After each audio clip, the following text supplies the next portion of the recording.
Hello students, welcome to Saima Tabassum classes. तो हम modern history के एमसीक्यूज़ कर रहे थे। ये हमारा नाइन्थ पार्ट है। ठीक है। तो हमने ऑलरेडी 8 पार्ट्स किए हैं, उनमें इंपॉर्टेंट क्वेश्चंस किए हैं। Do check them out. तो let's begin. Anthology of bomb was written by, ये जो बुक है ये किसने लिखी थी?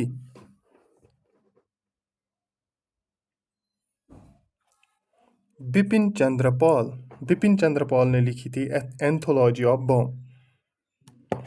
Till the end of 17th century, the growth of the executive and legislative powers of East India Company depended on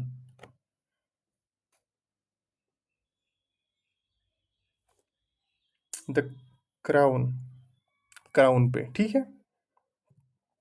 Which of the following was not included in early three English settlements in India?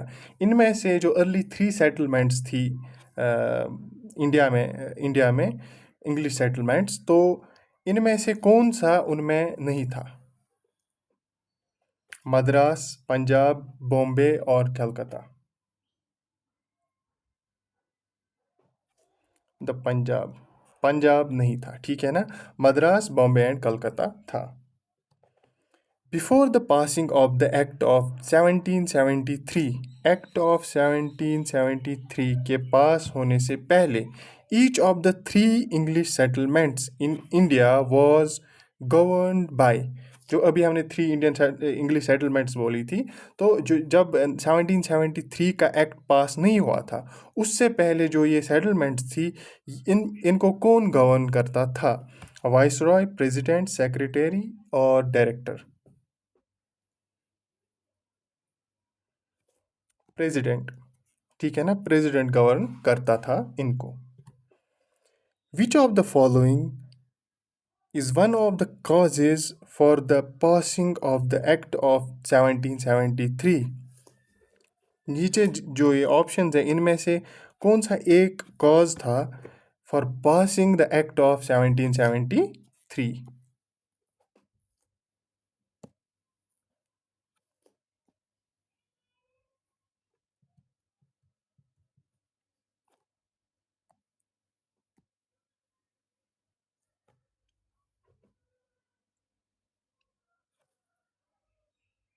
Failure of double government.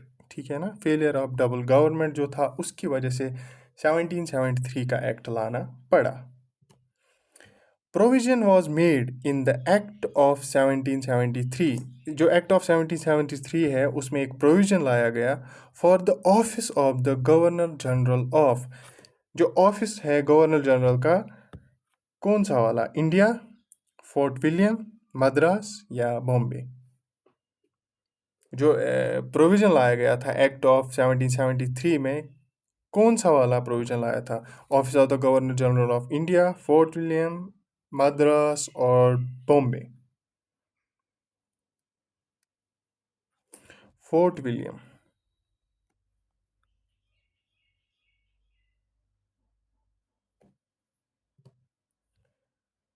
Commissioners for the affairs of India were known as, जो commissioners थे जो for the affairs of India, उनको क्या बुलाते थे?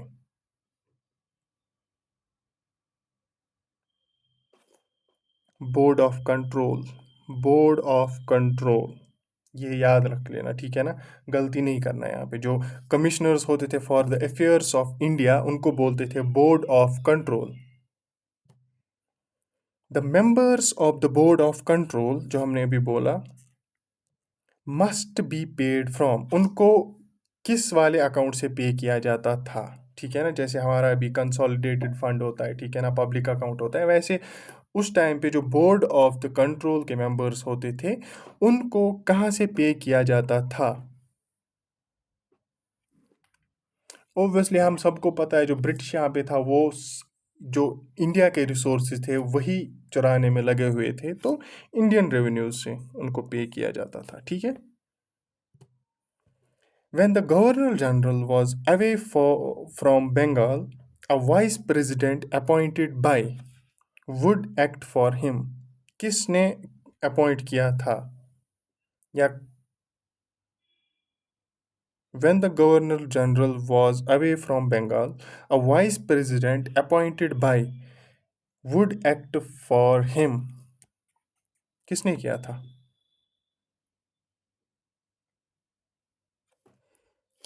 Governor general, ठीक है ना? गवर्नर जनरल एल हो गया अभी. The Charter Act of 1793.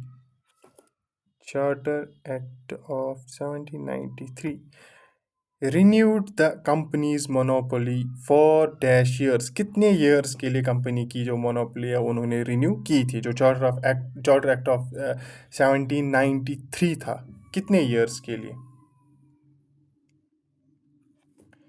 20 years.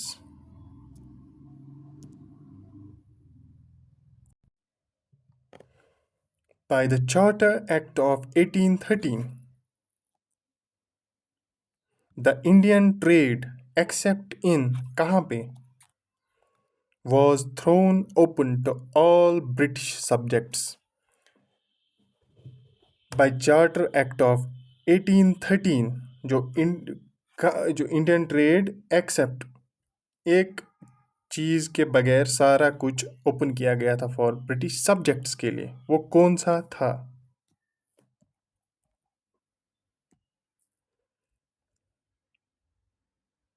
T T नहीं किया गया था, ठीक है.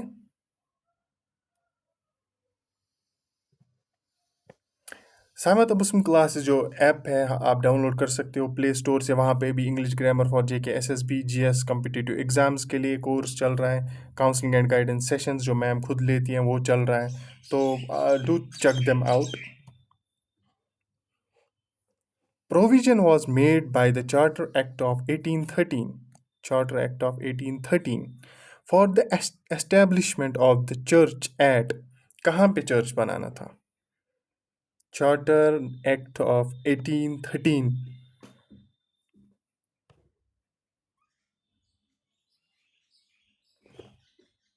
कलकत्ता, ठीक है.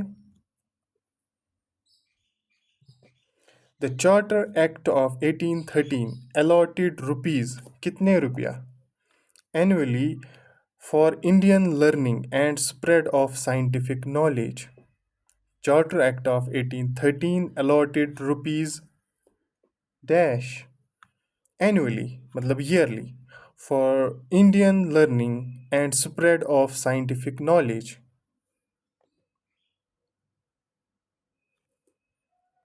1 lakh rupees. The company's monopoly of trade was abolished by the act of जो कंपनी का मोनोपोली ऑफ ट्रेड था वो किस एक्ट से एबॉलिश हो गया?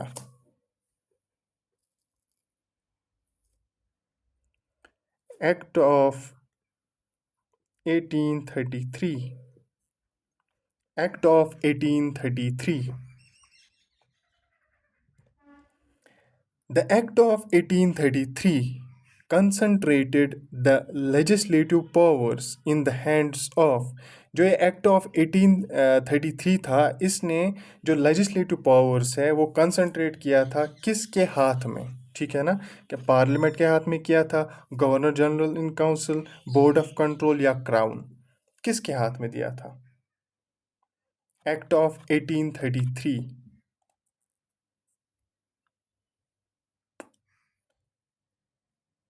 Governor general in council,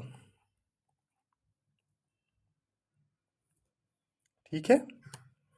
the last of the charter act concerning India was act of.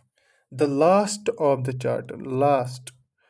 charter act concerning India was the act of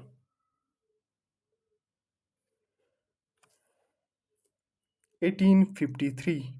1853. Of the following who did not find. देखो मैंने बहुत बार आपको बोला है सब इन sessions में कि जब भी क्वेश्चन में नॉट करेक्ट इनकरेक्ट आपको लिखा हो वहाँ पे क्वेश्चन पेपर पे ही इसको अंडरलाइन कीजिए, ताकि आप जब ऑप्शंस देख रहे हो आपको पूरा याद रहे हमें आंसर यस करेक्ट ऑप्शन का देना है कि इनकरेक्ट ऑप्शन का देना है। जैसे यहाँ पे है of the following who did not find a place in the legislative council as per the act of 1853। नीचे जो ऑप्शन है इनमें से किसने प्लेस फाइंड नहीं की थी, ठीक है ना। इसलिए इम्पोर्टेंट बनता है आप ये अंडरलाइन करें जब आप एग्ज़ाम दे रहे हो, ठीक है ना। तो गलती करने के चांसेस बहुत कम हो जाते हैं इससे, वरना बहुत सारे स्टूडेंट्स इससे अनइंटेंशनली बहुत ज़्यादा गलतियां करते हैं। और आपको पता ही होगा एक क्वेश्चन के बीच में कितने स्टूडेंट्स रहते हैं, फिर हज़ार हज़ार स्टूडेंट्स, 500 500 100 स्टूडेंट्स एक क्वेश्चन के बीच में रहते हैं। तो of the following who did not find a place in the legislative council as per the act of 1853।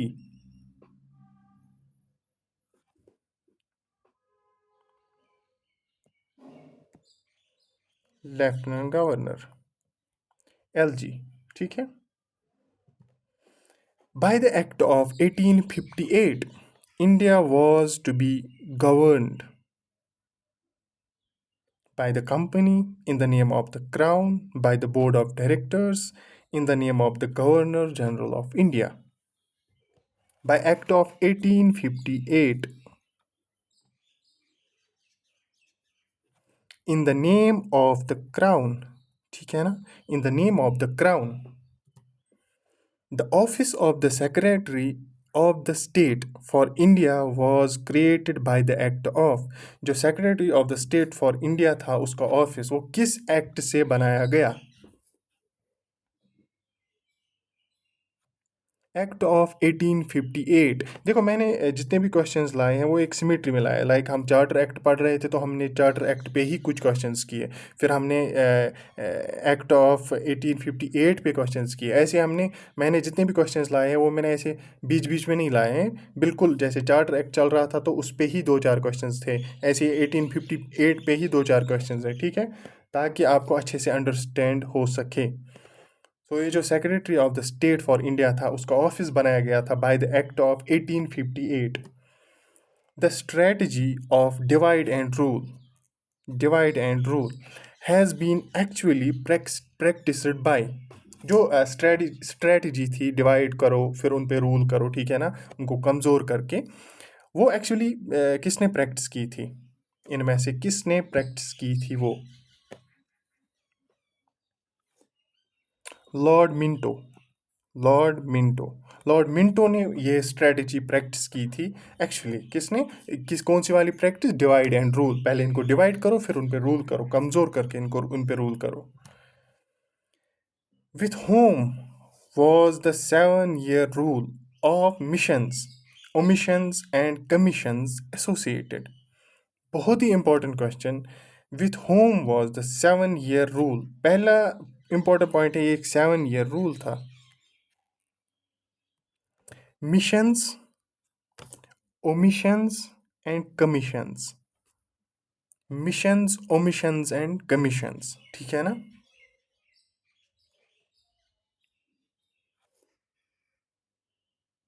Lord कर्सन, ठीक है, ये याद रखना, एक 7-year rule of missions, omissions and commissions. Who was the moving spirit behind the organisation of Ghadar Party, जिसको हम बोल सकते हैं ऐसे moving like soul behind this organisation of party. Who was the moving spirit behind the organization of the Ghadar party? लाला हरदयाल, लाला हरदयाल, ठीक है ना। What was the name of the sabha started by Rabindranath Tagore? Rabindranath Tagore ने जो सभा start की थी उसका क्या नाम था? रविंद्रनाथ टैगोर, जो सभा इन्होंने स्टार्ट की थी उसका क्या नाम था? तत्वबोधिनी सभा, ठीक है ना।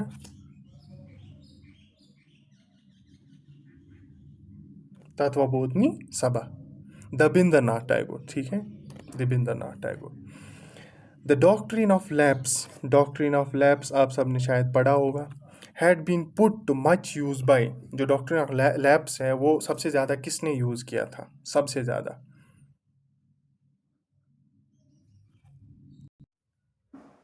पहले इसमें आता ही है डॉक्ट्रिन ऑफ लैप्स था ही, देखो उन्होंने क्या किया था, ताकि हम हर एक जो प्रिंसली स्टेट्स थी या जिसके भी अंडर आती थी, वो कैसे इजीली हम कवर कर सके। उनने क्या बोला कि अगर किसी बादशाह का लीगल हायर नहीं है, ठीक है ना, अपना बच्चा नहीं है, कि जो उसके बाद वो अपनी स्टेट चलाए, ठीक है, अगर लीगल हायर नहीं है, लाइक फिर उसके बाद चाचा चलाएगा या कोई और चलाएगा, वो हम नहीं मानेंगे। अगर आपके पास आपका अपना बच्चा है तो वो चलाए, अगर नहीं है तो वो स्टेट सीधे ब्रिटिश के अंदर आ जाती थी। तो वो डॉक्ट्रिन ऑफ लैप्स सिंपल यही है, ठीक है, उनने लाई थी पॉलिसी, ठीक है। तो सबसे ज़्यादा इस ये किसने यूज़ की थी? लॉर्ड डलहौजी, ठीक है ना। लॉर्ड डलहौजी ने ये सबसे ज़्यादा यूज़ की थी, कि अगर आपके पास अपना बच्चा नहीं है जो आपके बाद हुकूमत संभाले, तो ये ख़त्म, ठीक है ना। अगर आपके पास है तो वो ठीक है ना, अगर आपके पास नहीं है तो भाई आपका ये लैप्स हो जाता है और ये हमारे अंडर आ जाती है। Who had succeeded Mir Jafar to the throne? Who has succeeded Mir Jafar to the throne? Mir Qasim, ठीक है, Mir Qasim. In 1942, Europe had witnessed a great war between 1942 में यूरोप ने विटनेस किया था एक बड़ा वॉर। वो किस किस के बीच में हुआ था? Sweden and Russia, France and Germany, France and England, Germany and Russia, किसके बीच में हुआ था?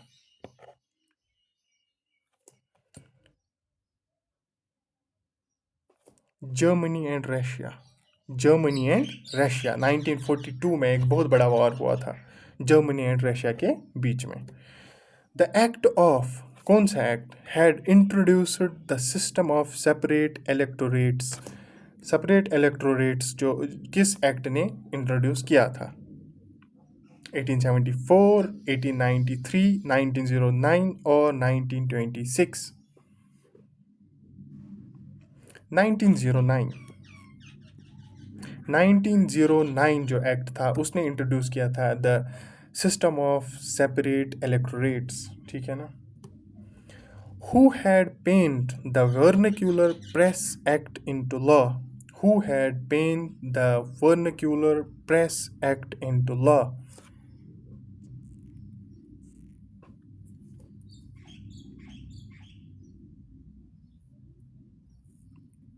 लॉर्ड लिटन, ठीक है। Who had penned the Vernacular Press Act into law? Lord Lytton. The first Indian national leader who began building, organizing, and promoting the freedom struggle was the first Indian national leader था, पहला Indian national leader जिसने क्या किया, to build, organise and promote the freedom struggle. कौन थे वो? दादा भाई नारोजी, लाला लाजपत राय, बाल गंगाधर तिलक, गोपाल कृष्ण गोखले।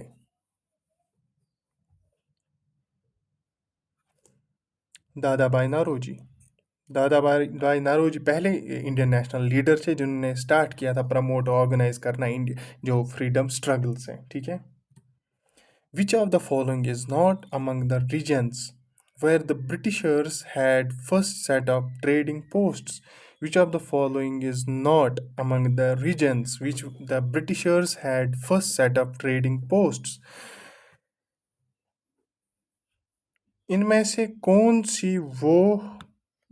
कौन सा रीजन वो नहीं है जहाँ पे ब्रिटिश ने पहले ही स्टार्टिंग में ही अपने ट्रेडिंग पोस्ट एस्टेब्लिश किए?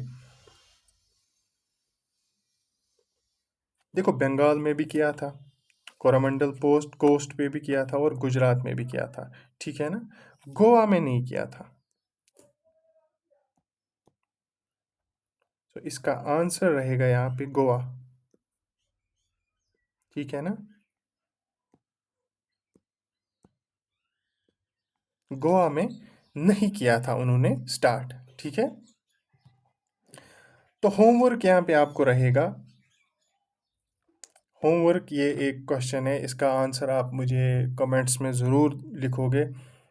मैंने लास्ट टाइम भी कुछ बोला था कमेंट्स में लिखने के लिए, बट मोस्टली लोगों ने नहीं लिखे। कोई मसला नहीं, उससे क्या होता है कि एक मोटिवेशन मिलती है, इंसान को लगता है कि हाँ जो देख रहा है वो सीरियसली देख रहा है। क्योंकि जब आप ये क्वेश्चन करोगे, क्या पता कि बहुत लोगों को ऑलरेडी पता हो, बहुत लोग इसको सर्च करेंगे। एक तो आपको ये याद रहेगा कि कब हुआ था, और दूसरी चीज़ ये है कि मुझे मोटिवेशन मिलेगी कि जो देख रहे हैं वो सीरियसली देख रहे हैं और सीरियसली अपनी स्टडीज़ को सीरियसली ले रहे हैं, ठीक है ना। तो कमेंट्स देख के इंसान को वो थोड़ा मोटिवेशन मिलता है, ताकि और ज़्यादा वीडियोस बने और ज़्यादा सेशंस लाए। क्योंकि अगर कुछ लोग सीरियसली ये वीडियोस देख रहे हैं और उनकी हेल्प हो रही है, तो क्यों ना लाए हम बहुत ज़्यादा सेशंस ऐसे, और डिफरेंट सब्जेक्ट्स के भी सेशंस क्यों ना लाए जाए अगर सीरियस स्टूडेंट्स है यहाँ पे, ठीक है ना। तो इसलिए ये आपका होमवर्क है। The non cooperation movement has been launched by Gandhi in the year. जो नॉन कोऑपरेशन मूवमेंट थी वो गांधी जी ने किस ईयर में लॉन्च की थी? 1916, 1919, 1920 एंड 1923। सो ये आप मुझे कमेंट्स में लिखेंगे, और कुछ दिन बाद कमेंट्स में जिस सेशन में के मैंने एक दो सेशन के लास्ट में ये भी होमवर्क दिया है। तो जिस सेशन के लास्ट पे है, जिसके बारे में मैंने बोला था कमेंट करने के लिए, तो सेशन के 2 दिन बाद मैं उसमें या एक दिन बाद राइट आंसर कमेंट करूँगा, ठीक है ना। तो वहाँ पे आपको इसका राइट आंसर भी पता चलेगा, और वैसे भी जो ये सर्च करेगा उसको पता चल ही जाएगा, ठीक है।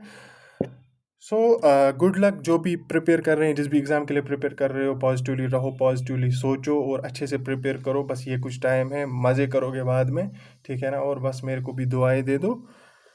अगर हेल्प हो रही है मेरे इस सेशन की वजह से, तो वो भी आप फीडबैक भी लिख सकते हो कमेंट्स में, ठीक है ना। या मुझे नहीं पता, अगर मैम ने मेल दिया होगा तो मेल पे भी आप लिख सकते हैं फीडबैक कि कैसा लगा आपको, ताकि हम और भी सेशंस लाएं। फीडबैक इज़ मस्ट, क्योंकि उससे एक तो मोटिवेशन मिलता है, और कुछ चीज़ें ठीक करने के लायक। मुझे बहुत सारे लोग बोल रहे थे कि वॉइस कम आ रही है, तो मुझे लगता है पहले कुछ 2-3 वीडियोज़ में, क्योंकि पता नहीं था मुझे कि वॉइस का क्या सिस्टम रहता है, तो उसके बाद मैंने वो सुधारी है वो चीज़। अब वॉइस बहुत ही क्लियर आ रही होगी इस वीडियो की, तो सबसे ज़्यादा मुझे लगता है क्लियर आई होगी। तो ऐसी ही जब चीज़ें पता चलती है कि स्टूडेंट्स को कैसा क्या लग रहा है, तो इंसान उस हिसाब से सब कुछ सुधार के अच्छे अच्छे सेशंस लाता है, ठीक है। तो फीडबैक सब ज़रूरी होता है, ठीक है। चलो गुड लक, जिस भी एग्ज़ाम के लिए तैयारी कर रहे हो अच्छे से मेहनत करो। मिलते हैं नेक्स्ट सेशन में।